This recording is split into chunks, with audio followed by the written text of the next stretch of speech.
नमस्कार दर्शकों, मैं हूं आपके साथ स्वर्णिम कसाना और आप देख रहे हैं जी10 न्यूज। आज हम पेश हैं देश और दुनिया की कुछ खास खबरों के साथ। तो चलिए नजर डालते हैं। सबसे पहले सीबीआई ने अखिलेश यादव को अवैध खनन मामले में पूछताछ के लिए बुलाया। आज की ताजा खबरों में केंद्रीय जांच ब्यूरो यानी सीबीआई ने समाजवादी पार्टी के प्रमुख अखिलेश यादव को अवैध खनन मामले में पूछताछ के लिए बुलाया है। श्री यादव को 29 फरवरी को जांच एजेंसी के समक्ष बयान दर्ज कराने के लिए कहा गया था। ये मामला उत्तर प्रदेश में कथित रूप से हुए अवैध खनन से जुड़ा है और सीबीआई पिछले कुछ समय से इसकी जांच कर रही है। श्री यादव को इस मामले में गवाह के रूप में बुलाया गया है। बता दें कि अखिलेश यादव 2012 से 2017 तक उत्तर प्रदेश के मुख्यमंत्री रहे हैं। सीबीआई द्वारा उन्हें पूछताछ के लिए बुलाए जाने से इस मामले में नया मोड़ आ सकता है। हम इस मामले पर आगे की जानकारी प्राप्त करने का प्रयास कर रहे हैं। अगली बड़ी खबर है इसरो से, जहां इसरो के नए लॉन्च पैड के खिलाफ विवाद, चीनी झंडे के साथ विज्ञापन से मचा कोहराम। देश के अंतरिक्ष अनुसंधान संगठन यानी इसरो तमिलनाडु के कुलसेकरपट्टिनम में एक नए लॉन्च पैड की निर्माण में जुटा है, लेकिन इसके चर्चा को लेकर एक विवाद उत्पन्न हुआ है। पशुपालन मंत्री अनीता राधाकृष्णन ने एक अखबार विज्ञापन के माध्यम से इस खबर का विरोध किया, जिसमें एक भारतीय रॉकेट को एक बड़े और प्रमुख चीनी झंडे के साथ दिखाया गया था। प्रधानमंत्री नरेंद्र मोदी ने, जो इस विवाद में कला का हिस्सा बने थे, ने इस विज्ञापन राधाकृष्णन और उनकी पार्टी डीएमके को कड़ी आलोचना करते हुए कहा कि उन्होंने सीमा को पार कर दिया है।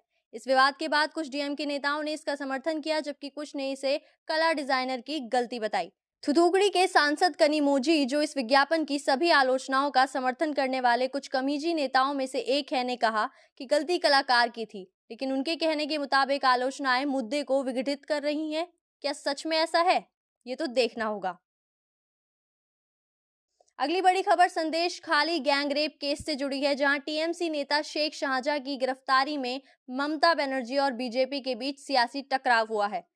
संदेश खाली गैंगरेप केस में आरोपी टीएमसी नेता शेख शाहजहां की गिरफ्तारी ने पश्चिम बंगाल में सियासी दलों के बीच दोपहर तक कुछ राजनीतिक उत्साह को बढ़ा दिया है। शाहजहां को 55 दिनों बाद पुलिस ने गिरफ्तार किया है, जिससे उनकी भगदड़ को लेकर बीजेपी ने टीएमसी पर हमला बढ़ाया है। संदेश खाली गैंगरेप केस की जांच के दौरान शाहजहां भाग गए थे, लेकिन पुलिस ने उन्हें गिरफ्तार कर लिया है। इससे बीजेपी ने टीएमसी की कमजोरी पर हमला बोला है, जबकि टीएमसी ने यह दावा किया है कि वे न्याय की दिशा में कदम बढ़ा रहे हैं। सियासी गतिविधियों में इस गिरफ्तारी ने एक नए खेल की शुरुआत की है।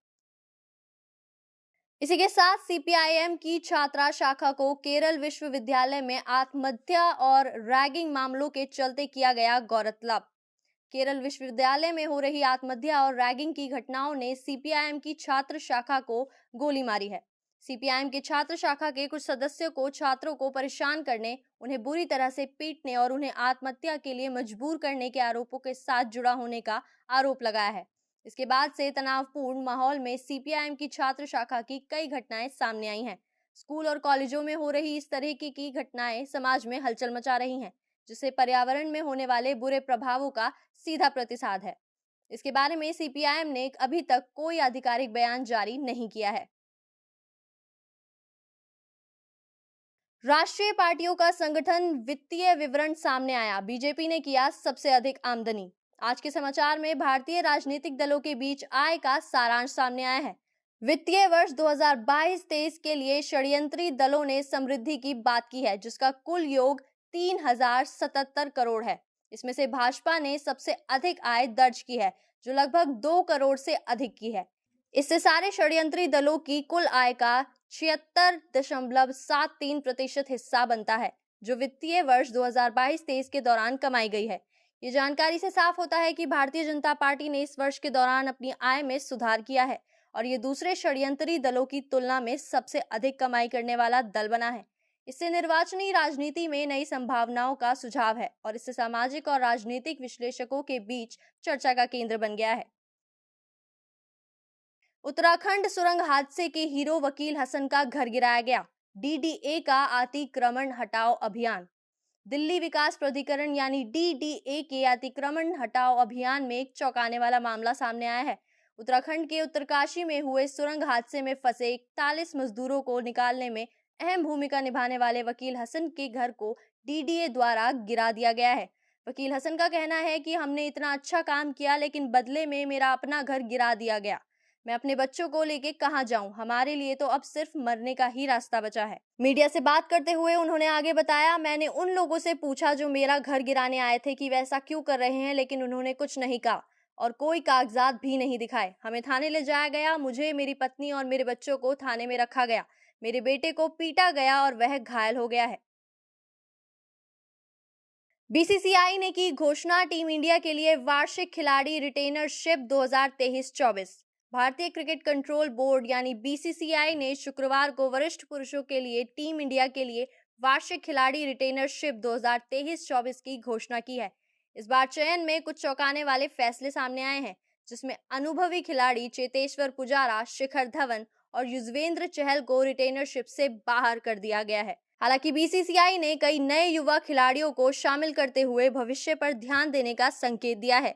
इन नए नामों की सूची की आधिकारिक पुष्टि होनी अभी बाकी है। ये रिटेनरशिप घरेलू और विदेशी टेस्ट, वनडे और T20 सीरीज के लिए लागू होगी। उम्मीद की जाती है कि पूरी टीम की घोषणा जल्द ही कर दी जाएगी। बिल गेट्स ने ओडिशा के मुख्यमंत्री नवीन पटनायक से की मुलाकात। भुवनेश्वर में माइक्रोसॉफ्ट के सह संस्थापक बिल गेट्स ने ओडिशा के मुख्यमंत्री नवीन पटनायक से मुलाकात की। इस मुलाकात के दौरान उन्होंने विभिन्न मुद्दों पर चर्चा की और सहयोग के आवेदन किए। बिल गेट्स ने भुवनेश्वर के एक स्लम का भी दौरा किया, जहां उन्होंने निवासियों से मिलकर उनकी जीवन शैली के बारे में जानकारी ली। उन्होंने सरकारी अधिकारियों के साथ मां मंगला बस्ती के बिजू आदर्श कॉलोनी में भी जाकर देखा। बिल गेट्स का ओडिशा में इस दौरे से संबंधित तस्वीरें और चर्चाएं जारी हैं, जिससे ये साफ होता है कि वे सामाजिक और सांस्कृतिक मुद्दों पर ध्यान देने के लिए भी तैयार हैं।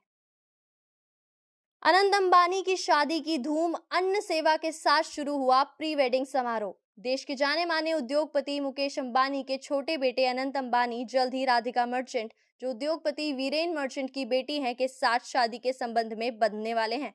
उनकी शादी से पहले प्री वेडिंग समारोह की धूम शुरू हो चुकी है। इस समारोह की शुरुआत एक अनूठी पहल अन्न सेवा के साथ हुई है। जामनगर में रिलायंस टाउनशिप के पास स्थित जोगवाड़ गांव के मुकेश अंबानी, अनंत अंबानी, राधिका मर्चेंट और अंबानी परिवार के अन्य सदस्यों के साथ साथ राधिका की नानाजी और माता पिता वीरेन और शैला मर्चेंट ने मिलकर ग्रामीणों को पारंपरिक गुजराती भोजन परोसा।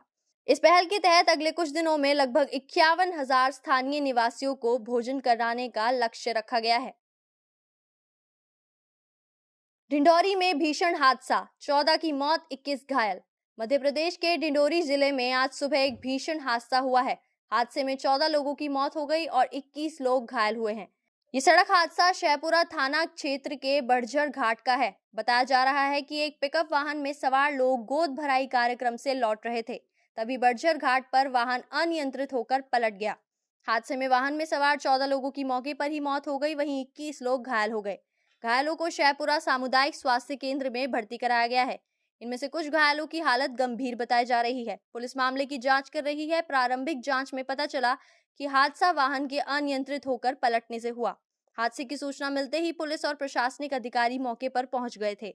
उन्होंने घायलों को अस्पताल पहुंचाने और मृतकों के शवों को पोस्टमार्टम के लिए भेजने की व्यवस्था की।